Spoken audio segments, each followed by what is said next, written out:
Mega ఫ్యామిలీలో ఈ మధ్య కాలంలో జరిగిన సంఘటనల గురించి మీకు కొత్తగా చెప్పాల్సిన పని లేదు.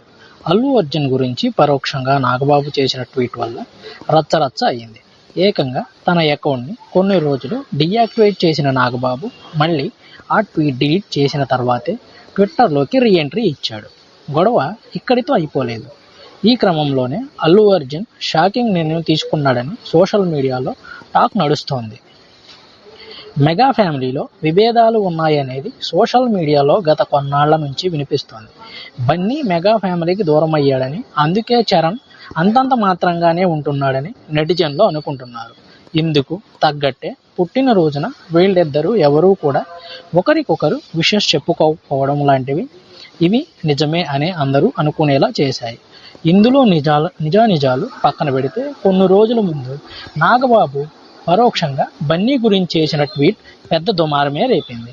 ఏపీ ఎన్నికల ప్రచారంలో భాగంగా చివరి రోజు అల్లు అర్జున్ నంద్యాల వెళ్ళాడు. వైఎస్ఆర్సీపీ తరఫున ఎమ్మెల్యేగా పోటీ చేస్తున్న తన స్నేహితుడు శిల్పా రవిచంద్రారెడ్డి కోసం అక్కడికి వెళ్ళాడు. దీని గురించి నేరుగా చెప్పకుండా మనవాడు పరాయివాడు అని నాగబాబు ట్వీట్ చేశాడు. దీంతో బన్నీ ఫ్యాన్స్ రెచ్చిపోయారు. సోషల్ మీడియాలో ఘోరంగా ట్రోల్ చేశారు. ఇదంతా బన్నీకి కూడా నచ్చలేదని, దీంతో మెగా ఫ్యామిలీకి ఉన్న వాట్సాప్ గ్రూప్ నుంచి ఎగ్జిట్ అయిపోయాడని అనుకుంటున్నారు. ఇందులో నిజమేంటనేది క్లారిటీ రావాల్సి ఉంది.